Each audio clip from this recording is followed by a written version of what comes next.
साथियों नमस्कार। आज हम बात करेंगे एक ऐसे गंभीर मुद्दे पर जिससे सदियों से घर की महिलाएं किसी अपनों से ही पीड़ित रहती हैं। जी हाँ, हम बात कर रहे हैं घरेलू या पारिवारिक हिंसा की। घरेलू या पारिवारिक हिंसा अंतरंग रिश्तों या अन्य प्रकार के पारिवारिक रिश्तों में दुर्व्यवहारपूर्ण बर्ताव का एक पैटर्न होता है, जहां खुद को ताकतवर समझने वाला व्यक्ति सोचता है कि वह दूसरे कमजोर या खुद पर आश्रित रहने वाले लोगों पर हावी रहे। इस प्रकार स्वयं को ताकतवर समझने वाला व्यक्ति परिवार में भय उत्पन्न करता रहता है। इसे घरेलू हिंसा, पारिवारिक हिंसा या वैवाहिक हिंसा के रूप में भी जाना जाता है। इस तरह की हिंसा विभिन्न प्रकार के रिश्तों में हो सकती है, जैसे माता पिता, पति पत्नी, गर्लफ्रेंड बॉयफ्रेंड के बीच, वयस्क और बच्चों के बीच, वयस्कों और वृद्ध माता पिता के बीच आदि।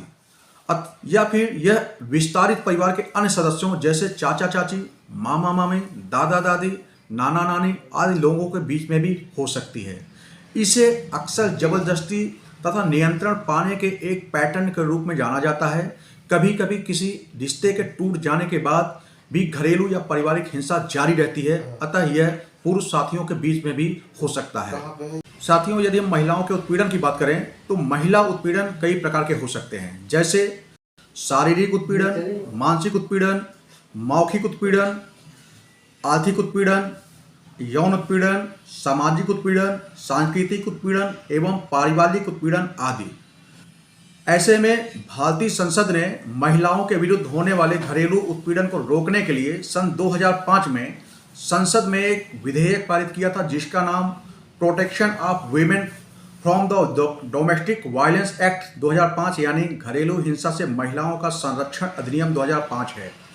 घरेलू हिंसा से महिला संरक्षण अधिनियम 2005 भारत के संसद द्वारा पारित एक अधिनियम है, जिसका उद्देश्य घरेलू हिंसा से महिलाओं को बचाना है और पीड़ित महिलाओं को विधिक सहायता उपलब्ध कराना है। यह 26 अक्टूबर 2006 को पूरे देश में लागू किया गया था। तो साथियों, आइए जानते हैं कि घरेलू हिंसा से महिलाओं का संरक्षण अधिनियम 2005 के उद्देश्य क्या हैं। घरेलू हिंसा से महिलाओं की सुरक्षा अधिनियम 13 सितंबर 2005 को संसद द्वारा अधिनियमित किया गया था और यह पूरे भारत में लागू है। इस अधिनियम को लागू करने का मुख्य उद्देश्य की बात करें तो नंबर 1, इस उद्देश्य को लागू करने का उद्देश्य महिलाओं के अधिकारों को अधिक प्रभावी तरीके से सुरक्षा प्रदान करना है, जो परिवार के भीतर होने वाली किसी भी प्रकार की हिंसा का शिकार हैं। नंबर 2, महिलाओं पर होने वाले घरेलू हिंसा के बारे में जागरूकता पैदा करके अहिंसा की ओर सामाजिक बदलाव को बढ़ावा देकर घरेलू हिंसा को रोकना है। नंबर 3, यह सुनिश्चित करने के लिए कि हिंसा के कृत्य करने वाले को न्याय के कटघरे में लाया जाए और उन्हें उचित कानूनी परिणाम भुगतने पड़े। नंबर 4, घरेलू हिंसा से निपटने के लिए एक व्यापक कानूनी ढांचा स्थापित करना, जो घरेलू हिंसा से बचे लोगों को कानूनी उपचार, सुरक्षा आदेश और सहायता सेवाओं तक पहुंच प्रदान करना होता है। नंबर 5, जीवित बचे हुए लोगों को अपने जीवन की पुनर्निर्माण करने और अपनी स्वतंत्रता वापस पाने में मदद करने के लिए चिकित्सा सहायता, परामर्श, आश्रय और पुनर्वास सुविधाएं प्रदान करना होता है। एक महिला को घर के भीतर होने वाली हिंसा से बचाने के लिए 2005 में घरेलू हिंसा से महिलाओं के संरक्षण अधिनियम कानून को लाया गया था। इस कानून के दायरे में वो सभी महिलाएं आती हैं जो किसी साझे घर में माँ, बहन, पत्नी, बेटी या विधवा के रूप में हो सकती हैं।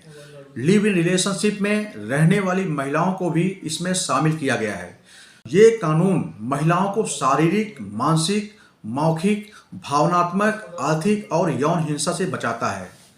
इस कानून के तहत किसी भी बालिग पुरुष के खिलाफ शिकायत की जा सकती है जिसके साथ महिला का घरेलू संबंध रहा है, फिर चाहे वो पिता हो, पति हो, भाई हो या कोई अन्य पुरुष रिश्तेदार हो। घरेलू हिंसा कानून के तहत सिर्फ महिला ही शिकायत कर सकती है। अगर पीड़ित महिला ऐसा नहीं कर सकती है तो उसकी ओर से कोई अन्य भी पीड़िता की ओर से शिकायत दर्ज करा सकता है। शिकायत दर्ज होने के 3 दिनों के भीतर मजिस्ट्रेट को मामले की सुनवाई शुरू करनी होगी। मजिस्ट्रेट द्वारा संरक्षण अधिकारी को सुनवाई की तारीख का नोटिस भी देना होता है ताकि वो इसे अभियुक्त को दे सके। अधिकांश मामलों में अदालत को पहली सुनवाई के 60 दिनों के भीतर मामले का फैसला करना होता है। पीड़िता मजिस्ट्रेट से गुप्त रूप से सुनवाई के लिए भी कह सकती है, जिसका अर्थ है कि पीड़िता को व्यक्तिगत रूप से उपस्थित होने की आवश्यकता नहीं होगी और सुनवाई वीडियो कॉन्फ्रेंस के माध्यम से आयोजित की जा सकती है। घरेलू हिंसा मामले में अदालत सुरक्षा आदेश, निवास आदेश, वित्तीय राहत, बच्चे की हिरासत, मुआवजे का आदेश आदि जारी कर सकती है और जब तक पीड़ित इन्हें रद्द करने के लिए अदालत में अनुरोध दायर नहीं करती है, तब तक ये आदेश प्रभावी रहेंगे। यदि अदालत पीड़िता के पक्ष में फैसला नहीं सुनाती है, तो पीड़िता के पास फैसले के खिलाफ अपील दायर करने के लिए फैसले की तारीख से 30 दिन का समय होता है। साथियों, यदि घरेलू हिंसा में सजा होने की बात करें तो भारतीय दंड संहिता 1860 की धारा 498A के तहत घरेलू हिंसा के अपराध के लिए सजा के रूप में 3 साल की जेल, जुर्माना या दोनों लगाया जा सकता है। घरेलू हिंसा के मामले में निपटने के लिए पीड़िता किसी पेशेवर अधिवक्ता से भी कानूनी सलाह ले सकती है।